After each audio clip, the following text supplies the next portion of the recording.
T. It's in the name. Welcome into the Helping Healing Humor with Ben and Travis podcast. On today's episode, we're going to be playing a table topics game, question and answer. They are not a sponsor of this podcast, but they're providing us with some good questions. Table topics, do-it-yourself therapy. So we'll get right to those questions and those answers right after this important message. Hey friends, we've got something really special to share with you today, a brand new children's book that's all about faith, family, and finding joy in the middle of life's challenges. It's called The Adventures of Ben and Travis and the Joy Rider. This heartwarming story follows a big brother in a wheelchair who uses his creativity, courage, and a whole lot of love to help his little brother and cousin overcome life's obstacles. Together they show us that joy isn't about what you have, it's about how you choose to face the ups and downs of life. This book is full of fun, adventure, and hope. It's perfect for bedtime stories, Sunday school libraries, or as a meaningful gift for the kids in your life. Plus, it's a great way to start conversations with your family about resilience, compassion, and faith. Pre-orders are open now, and when you order early, you'll be one of the first to get your hands on this inspiring story. Just head over to benandtravis.com/books. That's benandtravis.com/books and pre-order your copy today. Give your kids a story that will make them smile, laugh, and believe in the power of joy. I'm Travis Creasy, the pulpit minister, the preaching minister at Westgate Church of Christ in Dothan, Alabama. And as most of the time, always pretty much, Ben Hayes, the all-pro counselor, preaching minister at Highland Park Church of Christ, 3-Chord Counseling and Muscle Shoals, and Mars Hill Bible School. And then he happens to just be the best dad in the world, too. So, man, what a blessing. Don't know about that last one, but I do at least attempt at being a dad and doing some of the things we need to. It was a busy day, busy weekend. Been a really busy weekend. We had a lot going on. And of course, got to watch a little bit of football yesterday. Didn't get to watch the whole thing, but pretty excited that the Tide continues to roll pretty well. So happy about that. Yeah, always exciting when they play well and rock and roll and almost give us a heart attack. I don't know why. Why do we still care so much? Yeah, that's the question. Why do we care? Yeah. Sometimes it's a curse being a former football coach because you know more than you really should, and so it's always you're playing the next play ahead, trying to think ahead. And I don't have a headset, and for the most part, I'm pretty happy about that. But boy, howdy, it was a lot closer than I think the final score said. But anyways. It's good to see you, Ben. It has been a full day of ministry, full weekend. We've had family come down and visit. We've had Riverside Church folks come down and visit. So it's always good just to see them and spend time with them. It is Riverside's fall break, so we may be seeing some more people down this way as they make the trip to Panama City. But yeah. We didn't pick these questions ahead of time. They're literally they're pictures on my phone. And so we'll throw out 3 or 4 just to kind of tell how much time we've got. And of course, we'd love to hear your answers either at benandtravis.com or wherever this is broadcast or posted. If you can leave a comment, feel free to answer the questions. And so with Ben being the professional counselor, all pro, I guess we'll let him ask the first question if he's got one. All right. Yeah, I mean, some of these are kind of serious and some of them are a little bit goofy, but I guess we'll lead off with maybe one that's kind of in between. What parts of your life or of you fight with each other? Like, I know sometimes from a biblical perspective, we talk about the flesh and the spirit sort of wage war, but are there particular parts of yourself and who you are that tends to fight with each other? Well, I think there's some of this that is inherent in the jobs that we fulfill in ministry, right? When we get up and proclaim God's word, we're ultimately trying to be pleasing to God. But then there's also 100 or so people out there from all different backgrounds, different things. We have leadership in our church, elders, different things of that nature that all have different ideas about what should be going. And I'll just be honest, and people probably know this about me. I'm a people pleaser. Like, I want to please everybody. And there was this wise coach many moons ago that said, if you want to make everybody happy, sell ice cream. And I'm not selling ice cream. So I would say the people pleaser aspect of my personality. I want everybody to have a good time, if not for a long time, but have a good time. And that doesn't always really G-haul, to use some random phrase, with the job that I'm called to do, and balancing that out. And then, of course, that's before we even mention our own families and all of those things. So those things definitely at war with one another. And I think generally being a people pleaser is a good thing. But I imagine, Ben, you've had plenty of conversations with people pleasers in your office. There's just a limit. There's a limit to what you can do. There's so many. We talk about this from a standpoint of expectations. One of the things that Ryan Fraser talks about with depression with teenagers, one of the things that causes that is this idea of expectations. And I think that that's certainly an issue that we come across. Is there's so many people who have expectations for us. When we're teenagers, it's our parents and coaches and friends and self and teachers and everybody that we come across. And I think sometimes it's hard not to want to meet all those expectations, but it's also very impossible to meet all those expectations. And I think I find, one of the things for me that maybe wages war is, and I saw a post about this week. I think it was Jake Sutton that reposted or shared this personality type that supposedly has been found. I haven't really researched this to know it, but it was, when I read it, I was like, well, that's probably me. Is like the introvert. I don't know if that's how they say it, but it's supposedly this personality type that doesn't fit into the introvert or extrovert thing. And it's that you love to be around people, but then you have to have the introverted, time alone to like recharge. You don't just recharge with more people. And I feel like that probably is a good description of me. Is I love to be around people, but I kind of like to be by myself too. And I don't get a whole lot of by myself time with 7 people living in my house. So I think that sometimes wages war, because it's like I really want to be around people and I have that fear of missing out, but I also don't want to, I also want to retreat every now and then and sort of be on my own. So, all right, Ben. For better or for worse, what music affects your mood? I think all music affects my mood. I'm a music person. Like I don't know if the music affects my mood or if I listen to the music because of my mood. That's the problem. Is I probably occasionally listen to music that goes along with the kind of mood I'm in. But man, when it comes to, if I listen to some sappy songs about, dads or parenting or something like that, I'm going to probably get emotional a little bit. So I would probably say some tearjerker, either like contemporary Christian that kind of deal with that sort of thing, or some country music that's sappy, that sort of stuff. I can fall prey to that a little bit.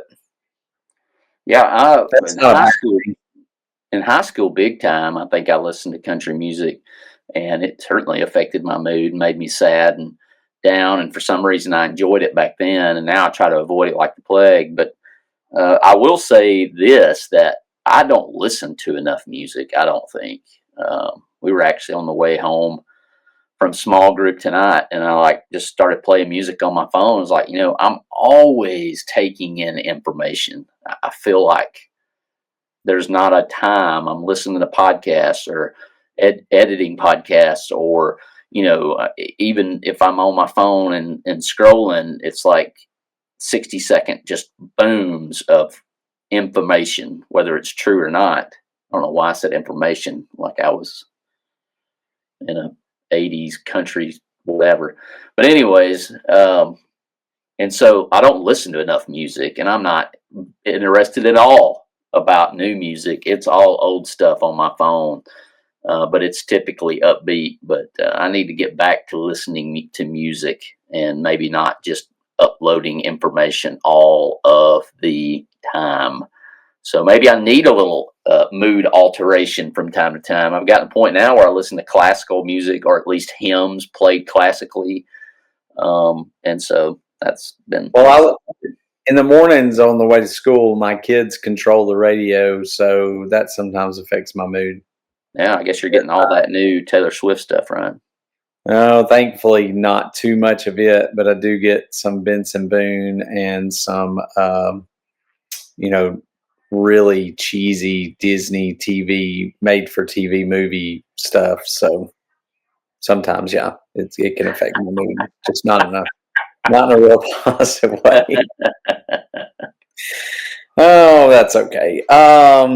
So next for you, do you need to be more optimistic, Travis, or do you need to be more realistic?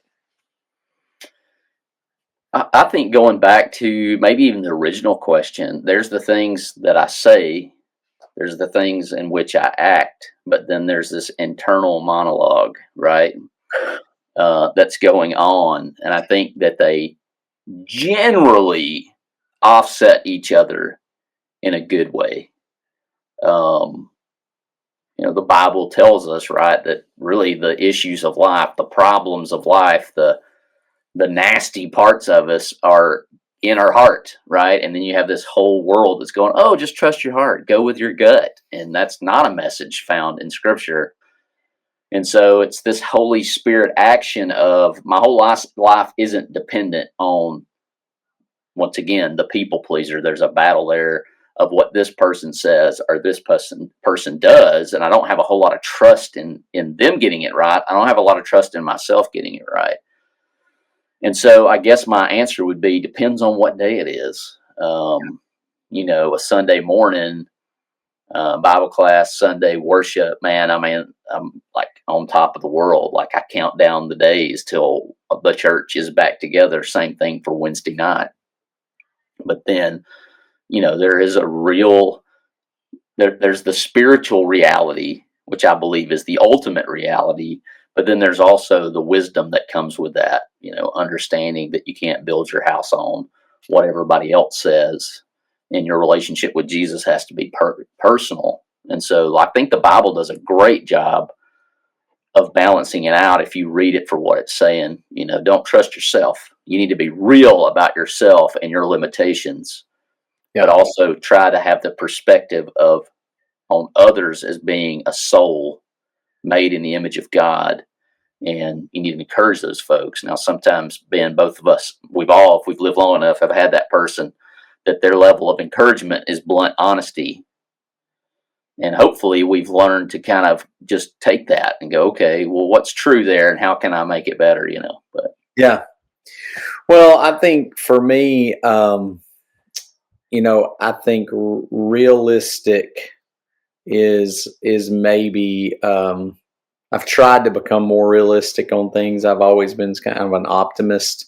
It's not that I don't want to be optimistic anymore. I am, but I think a lot of times it's when we are way too, it's talking about those expectations again. When we have really high expectations of everybody and everything, then, the realistic or the actual reality, if it's a lot less, then what makes up the difference in that expectation and reality is discouragement and disappointment.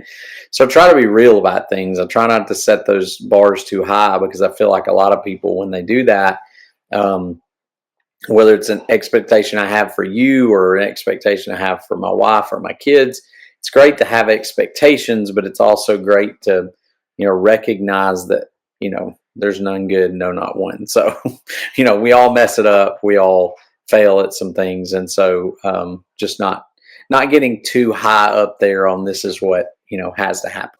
Is your church looking for meaningful ways to make a kingdom impact? Healing Hands International has been partnering with churches for more than 30 years to make real change possible. HHI is a faith-driven nonprofit that leads life-changing programs like Walk for Water, where communities come together to raise awareness and funds to drill wells around the world. But that is just the beginning. HHI works to aid, equip, and empower communities around the world, teaching families how to grow sustainable gardens or helping women launch small businesses to support their families. And the best part? All of these programs are done in partnership with local church leaders, empowering gospel opportunities. There are so many ways you and your church can get involved. You can host your own Walk for Water. You can pack gift boxes for kids through the Magi program or host a seed packing event. Learn more and get involved today at hhi.org. That's hhi.org. The Healing Hands International question of the day. Ben, what did you do that drove your parents crazy? That I want to know, because it seems like I think of Kirk and I think of Dale, and I think, Ben had to be the good kid, right? Yes, that's true. But I'm sure there were a lot of things that drove them crazy. I remember specifically one thing that drove Dad crazy was when we were kids. You and I mean, pretty much like ate, slept, breathed football like as kids. I mean, we were playing in the yard football. We were watching every game. And back then it was like relying on the Jefferson Pilot game of the week or whatever, to be able to watch. And now it's like, can you imagine us as kids when we could have watched I would be worthless. It's wall to wall Saturday football now. And it used to be, pretty small amounts. We didn't get to watch even every Alabama game back then. So, I mean, we just lived it. It was always football. And for a kid that I never even played football, I just liked to watch it and play it in the backyard. But I can remember loving to watch Monday Night Football. Come home, going to watch Monday Night Football on the TV. And the entire time we had these like stuffed footballs, Alabama, white, red. You remember those? And I'd either have that one or I'd have some real football, whatever, in my hand. And I remember treating the couch like it was the lineman. Oh, yeah. And I'd be diving into the couch the entire time, stacking pillows, running into them, watching the game and doing that. And it drove Dad nuts. He's like, will you stop jumping into the couch? I just remember him getting on to me several times, just like, because I couldn't sit still and I was going to be I was going to be running into stuff just like that. So, and I would do that with baseball. I'd wad up aluminum foil and have him throw pitches to me, and we'd turn the living room into, a baseball field. So I know my energy got on my parents' nerves on occasion. Yeah. So, and I'm pretty sure your energy probably did. Oh, yeah. Funny you mentioned that. Today we had a visitor from Riverside come down, and they've got a little boy that's Daniel's age. We're out throwing the ball out in the thing, and that little boy starts getting rough and like tackling Haley and tackling Daniel. And I'm just standing over there like loving it because, whatever. And I think the boy's parent was looking at me like thinking I was going to get mad. And I was like, no, this is how I spent my childhood. Like when I was Daniel's age, we were out knocking the stuffing out of each other out there. And so I was loving it. And I told him that, I said, hey, that's how your dad spent Saturdays for the first 12, 13, 14 years of his life out there. Funny enough. And I knew the whole Alabama football schedule and go through it, listening to your point, listening to Eli Gold Yeah. on the car radio while my dad worked on, or whatever, whatever in the And yard. just rolled down so we could hear it. Yeah. And so that definitely, it would be energy. Unlike you, I was the middle child. And of course, Bradley, having cerebral palsy, didn't do a lot of the normal things that kids do. And so I was not only the middle, but I also was like the showman, because like everything I did was such a big deal because, he walked, he talked, he did all these things. And so then my little brother came along and, stole it just because he was the baby. Yeah. And so I know that I drove my mom crazy picking on Kevin, just like No doubt. wearing him out all of the time. And so I feel like a big hypocrite when I discipline Haley for mistreating her little brother. But then it's like, hey, so shout out to you, Kevin, for being so forgiving and still talking to me or replying to my texts when I send them. But I know that had to have gotten on their nerves for sure. But, no doubt. Well, I appreciate everybody listening as usual. Ben, appreciate the time late on a Sunday night, especially when there's Sunday night football on, right? That you could be That's diving right. into the couch or throwing Cypress into right now, which I'm sure he would enjoy. Which is funny that Daniel and Cypress and of course Stana. Starks. Stark.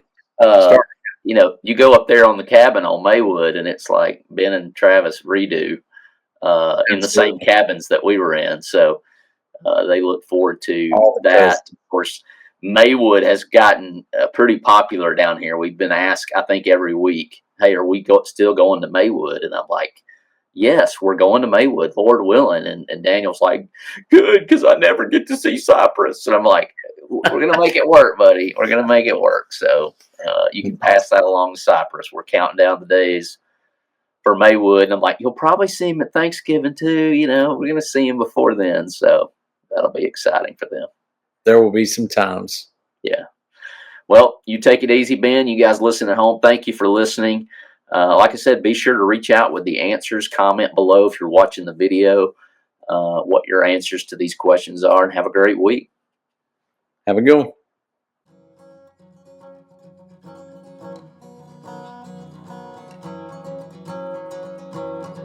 Thanks for being with us for this episode of the Helping Healing Humor podcast. Be sure to download our free ebook, 28 Days of Focused Living, at benandtravis.com and receive all of our Helping Healing and Humor extra content directly in your inbox. We look forward to having you join us at the same Ben and Travis time, same Ben and Travis channel.